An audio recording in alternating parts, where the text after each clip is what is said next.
নমস্কাৰ, এই মুহূৰ্তত লৈ আহিছোঁ গুৰুত্বপূৰ্ণ খবৰ।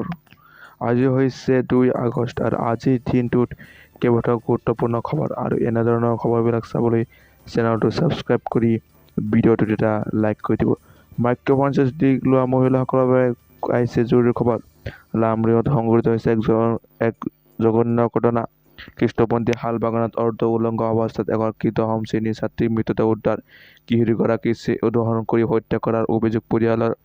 ঘৰৰ পৰা টিউচনলৈ বুলি বিয়লি 4 বজাত ওলাই গৈছিল ছাত্ৰীগৰাকী। লামডিং আৰক্ষীয়ে মৃতদেহ উদ্ধাৰ কৰি ইতিমধ্যে তদন্ত আৰম্ভ কৰিছে। শীঘ্ৰেই ঋণ পৰিশোধ নকৰা মহিলাক NOC প্ৰদান কৰিব চৰকাৰে। আগষ্ট মাহৰ দ্বিতীয় পৰ্যায়তে মহিলাই সকাহ দিব চৰকাৰে। ঋণ পৰিশোধ নকৰা মহিলাসকলৰ বাবে আহিছে এটা সুখবৰ আৰু সেই খবৰটো দিছে ডক্টৰ হিমন্ত বিশ্ব শৰ্মাই। নগাঁৱত চিপ লৈ মৃত্যু হোৱা লোকজনৰ নাম হৈছে মাইনুল হক।